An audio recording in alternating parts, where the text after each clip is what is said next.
Hey everyone, welcome to another episode of First Impressions, a show where we kind of get into new games coming out. We haven't done one of these in a while. Well, I guess Barrett did one for SpongeBob, but it's been a while, bless, and we are It has been a here while. with a new game from Ubisoft. My name is Andy Cortez. I am joined by Blessing Adeoye Jr. at Blessing Jr. on Twitter. Andy, I like our dynamic duo because I feel like we join together whenever it's these type of games, right? Like 'cause Yeah. we came together with Bleeding Edge. We did the whole first impressions for that, which was fantastic. And we dove We did into an that Apex game stream. at least 200 hours, right? We put it like 200 hours Exactly. into Bleeding Edge. Exactly. And we're here with another game that hopes to not go the way of Crucible by Amazon Game Studios. Oh yeah.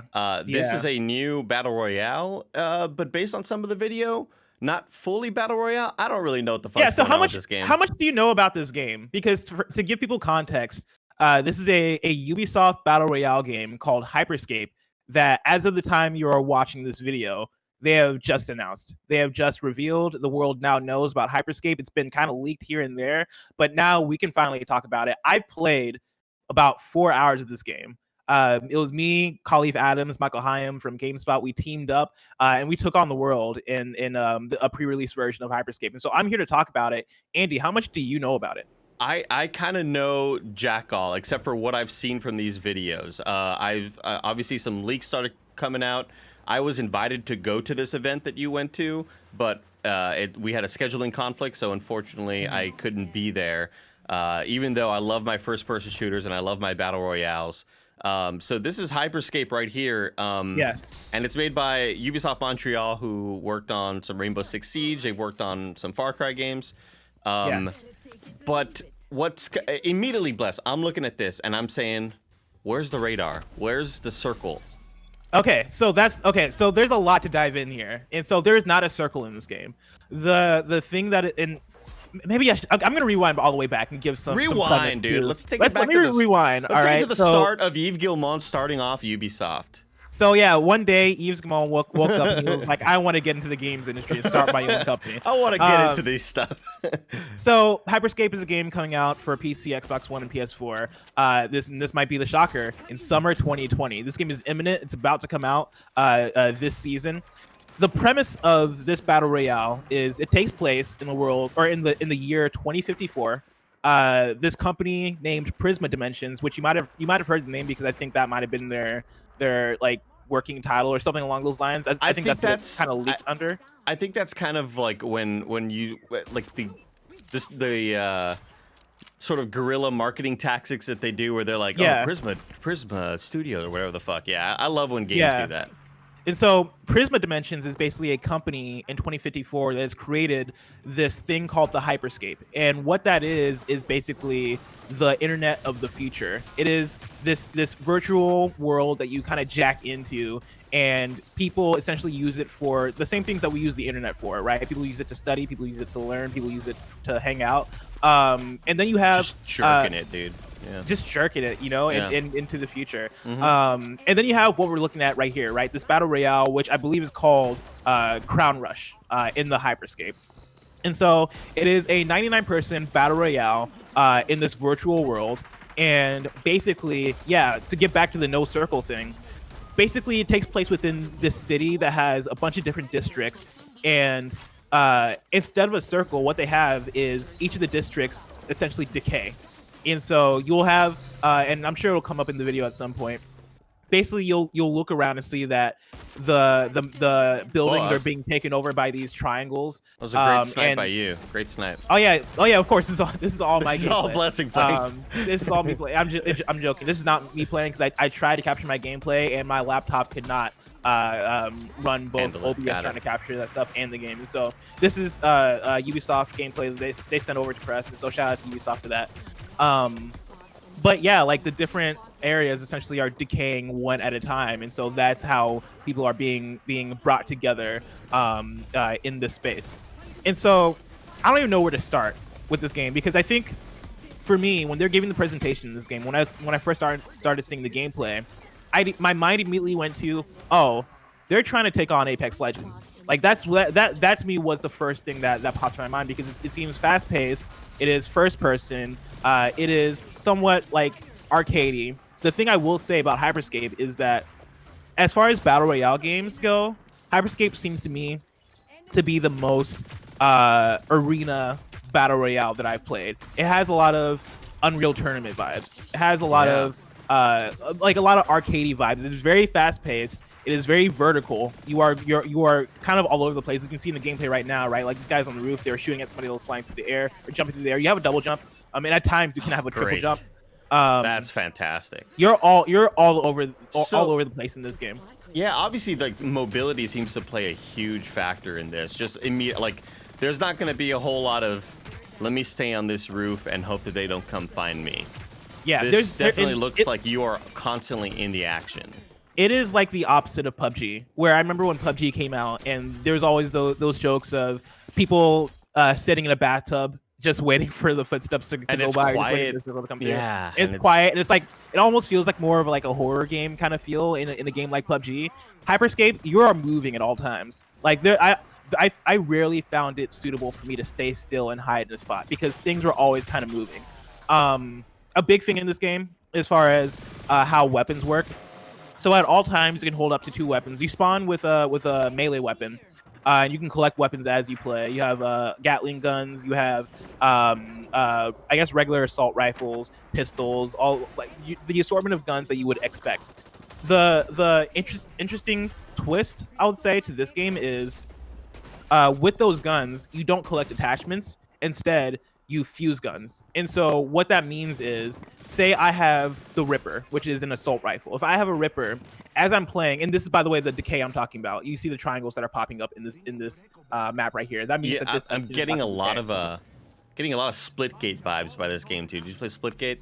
Is that the Portal one? The Splitgate Arena Portal Warfare? Halo sort of one. Yeah, I played a bit of Splitgate. Movement-wise and stuff like this, and even aesthetic. I love how simplistic it is, even though it's very sci-fi looking. I love how you can tell it's going to stream really well, where something like Call of Duty with a lot of foliage starts to like really break down when it gets really noisy and shit like that. I feel like this is going to stream really well, just movement wise. But back to the weapons fusing. Yeah, we'll get to streaming in a second because that's going to play a huge part, and I think you might enjoy some of the Twitch integration that they have in the game.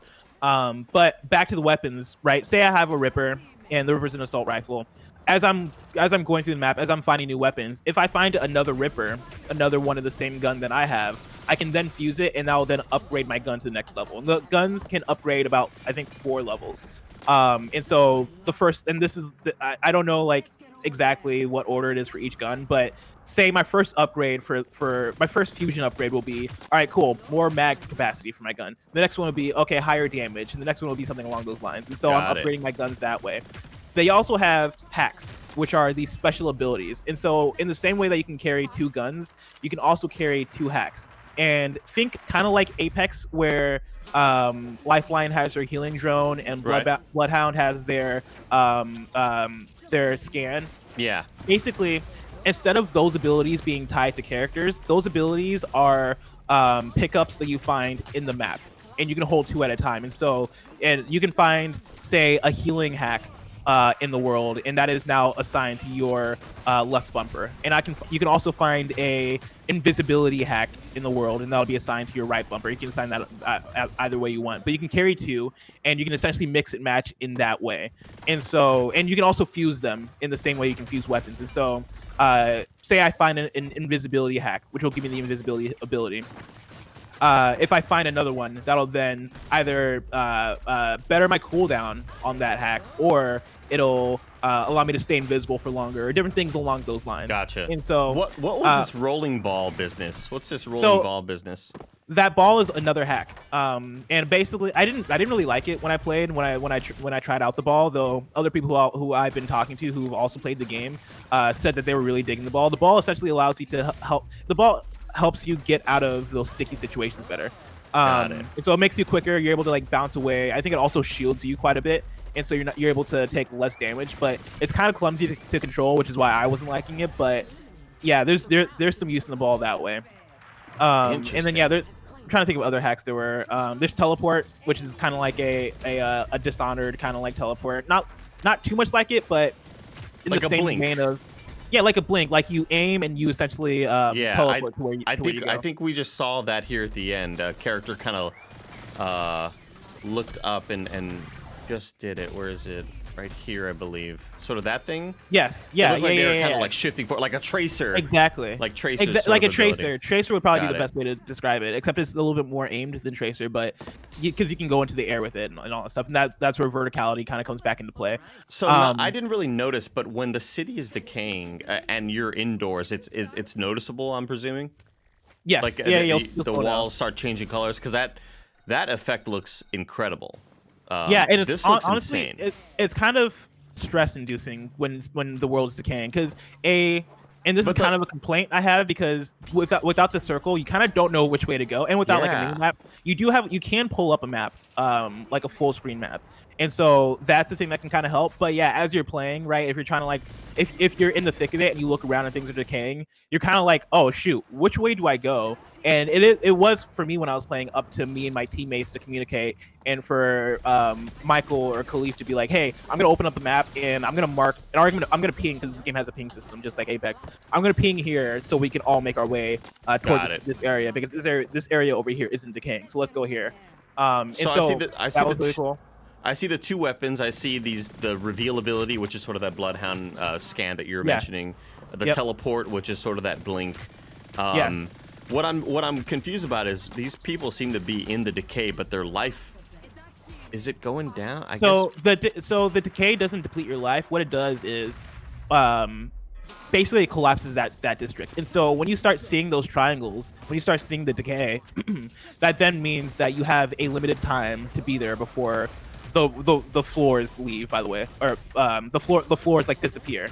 Got it. Okay. And so if you stay in the decayed area, that means that imminently you're going to fall off the map. That's basically what it is. Oh, okay, gotcha. And that's so cool. I'm trying to think of where to go from here. I like that more than a damage sort of thing.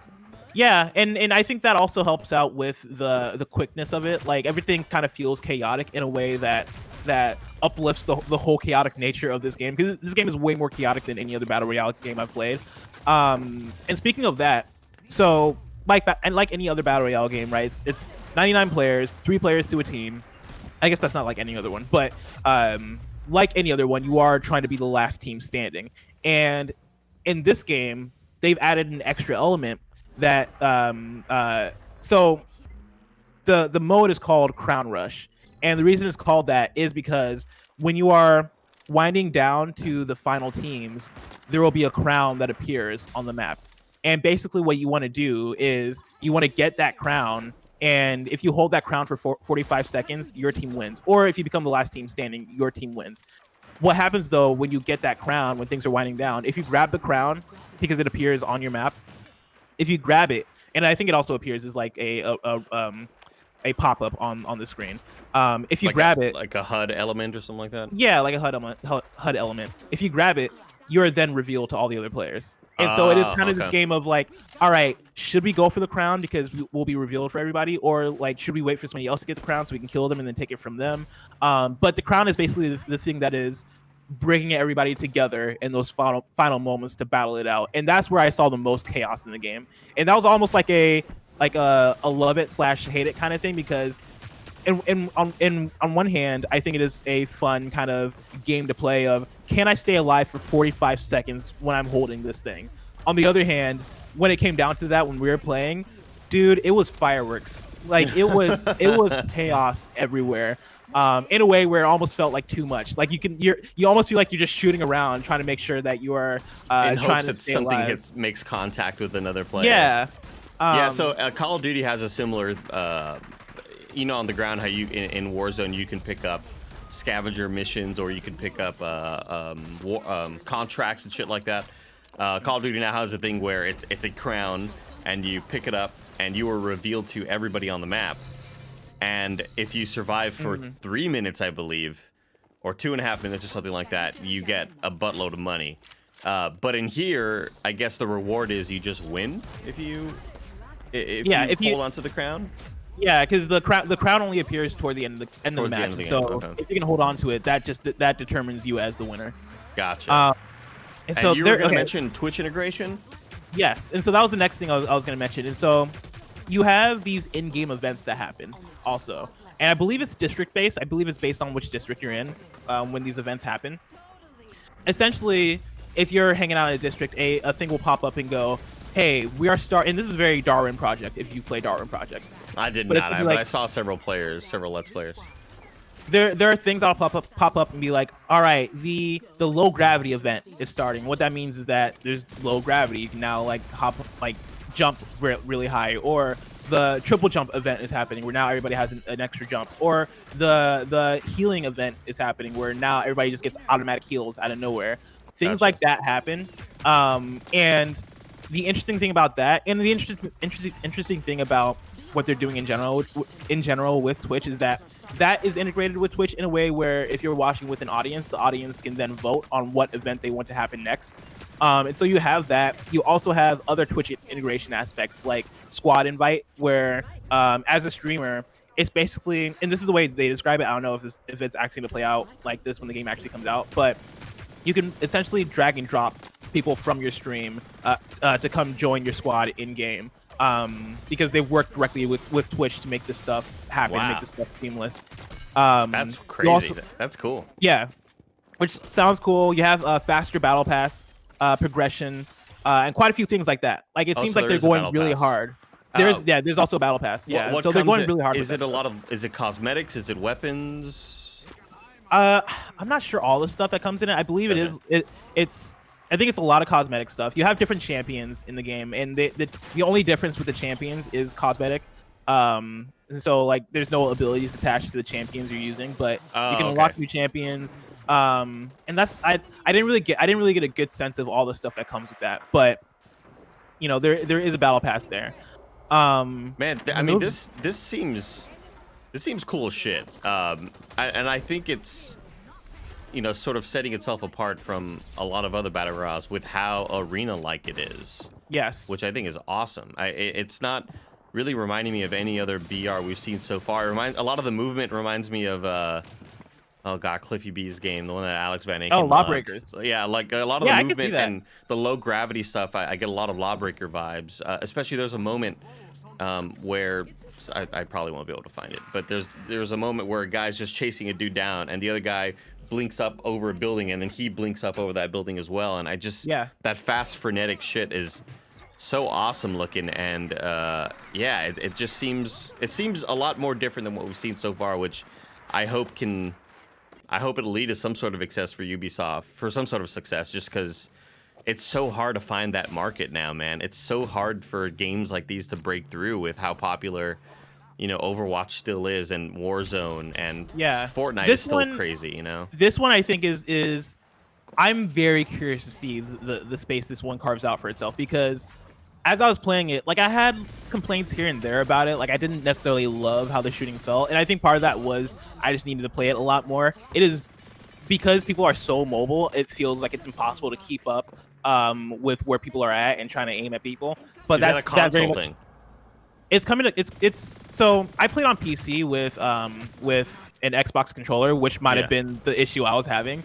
It is coming to consoles though, and so I'm excited to try it out on console to see, because it's coming to PS4, it's coming to Xbox One, as well as PC. Crossplay? Is it crossplay? I didn't ask. I don't know if it's crossplay. I should have asked that. That should have been a good question. Another big thing, and probably the other big thing I'm going to mention about this game, the revive system. It's very different and very cool, and also adds a lot to the chaos. And so basically, when you die in the game, you become an echo, which means that you can still run around the map and scout for your teammates. You're basically like a ghost of yourself, which is really cool. The way that you get revived is if your teammate, or not even if your teammate, whenever somebody else dies in the game, their death spot becomes a revive point. And so you, as your ghost, whenever somebody else dies, you can run to the spot where they died, and you basically go there. You set yourself up by pressing square, and then a teammate that you have that's alive can come get you and then respawn you that way.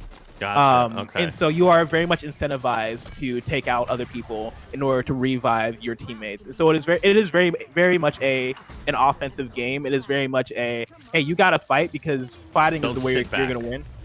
Yeah, don't sit back. And like, dude, there were matches where I played where I was able to get back my teammates maybe 6 or 7 times. Like it is very much a rotation with that stuff, that like, when you die, you don't want to hop out. When you die, you don't want to leave the match, because one, you're still useful by scouting for your teammates, but then also it is very likely that you can respawn in this game, like more so than even in Apex. Like this game very much encourages respawning and getting your teammates back. What's kind of blowing me away is just how obviously this video is switching between different perspectives, and they're probably switching to, you know, the one that's active and having, you know, the most action and stuff. But this video is obviously super intense, and there's a lot of action everywhere, and there's only 15 people on this map.